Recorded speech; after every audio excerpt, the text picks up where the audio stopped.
Coucou les amis, j'espère que vous allez tous très bien en ce lundi. C'est lundi, c'est Veggie sur Popote et Potager. Aujourd'hui, on va travailler avec une courge que j'adore. Il s'agit de la courge butternut. La butternut avec son petit goût de noisette. C'est une des préférées des Français. Elle se cuisine de 1001 façons et aujourd'hui, vous allez voir, on va la préparer d'une manière hyper originale. Je ne vous en dis pas plus. Je vous laisse avec la recette, vous allez voir, c'est simple à faire et c'est délicieux. Alors, on va commencer par couper notre butternut. On va ensuite venir enlever les graines qui se trouvent à l'intérieur ainsi que les parties filandreuses. On l'épluche à l'aide d'un économe, hein, c'est assez facile à faire. Et puis ensuite, on le coupe en morceaux de cette taille à peu près qu'on vient mettre dans notre robot et on va le mixer. Alors ça va prendre un petit peu de temps, soyez patients. Voilà ce qu'on obtient, une espèce de purée vraiment avec des petits grains, mais alors n'hésitez pas, hein, ça va prendre 2-3 minutes, mais il faut bien mouliner votre courge. Maintenant cette courge, eh bien, on va venir la mettre dans la farine de pois chiche. Et maintenant, j'assaisonne avec une cuillerée à café de gingembre, une de paprika, une de curcuma et des graines de nigel. Bon, ça, au pif, les graines. Je sale et je poivre. J'ajoute enfin ma semoule et mon parmesan. Et maintenant, il me reste à mélanger tout ça. Alors moi, je vais le faire à la main. Ça sera bien plus pratique. Allez, on mélange tout. Ça y est, j'ai fini. Alors, vous voyez, on obtient vraiment quelque chose de pâteux. Hein. C'est super. Ça va être hyper facile à étaler. Je viens de disposer du papier sulfurisé sur mon lèche-frite. Je mets maintenant ma pâte dessus et je vais venir tout simplement l'étaler avec ma main. Alors, l'idée étant ici d'avoir une couche de pâte de la même épaisseur partout, sinon ça ne va pas cuire correctement.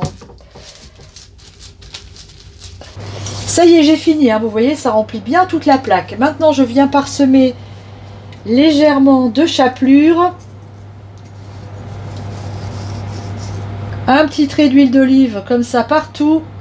Et ça va partir au four à 180 pour environ 50 minutes. Je viens de sortir mon plat du four. Alors je l'ai laissé une bonne heure parce qu'il y a quand même de l'épaisseur. Vous voyez, il faut que ce soit croustillant. Alors évidemment, hein, les bords ici ont un petit peu trop cuit, mais c'est pas grave, on va les enlever. Et maintenant, alors je vous montre hein, ça fait une super grande galette. Qu'est-ce qu'on va faire? Eh bien, on va venir la couper en morceaux. On va prendre un couteau, hop, et on va faire des morceaux, alors des carrés, des triangles, vous faites comme vous voulez. Nous, ça va être plutôt des carrés ou des rectangles. Ok, voilà, waouh. Je vous montre ce que ça donne, regardez, oh, c'est magnifique et c'est surtout absolument délicieux. Bien cuit dessus, dessous. Ah, c'est magnifique. Alors, dégustation.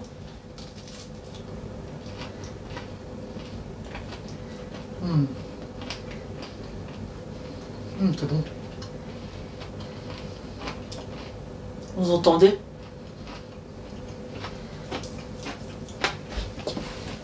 C'est bon. C'est super bon. Moi j'adore vraiment la farine de pois chiche. Si vous ne connaissez pas, je vous invite vraiment à tester. C'est vraiment délicieux. Ces crackers, on peut les manger à l'apéritif, nature, ou on peut faire des petites sauces à base de yaourt par exemple. Du yaourt, du citron, un peu d'ail. Et puis on fait des trempettes avec, c'est absolument délicieux. Ça remplace toutes les cacahuètes, chips ou autres cajous qu'on peut manger au moment de l'apéritif et qui sont extrêmement caloriques et pas très bonnes pour notre santé. Ça, pour la santé, c'est topissime. Les amis, je vous embrasse très fort, j'espère que cette recette vous a plu. Si c'est le cas, n'hésitez pas à nous laisser un joli pouce bleu, à vous abonner à la chaîne et puis à activer la petite cloche qui vous permet d'avoir nos vidéos en temps et en heure. Je vous fais des gros bisous et je vous dis à très bientôt sur Popote et Potager, dans la cuisine ou au jardin.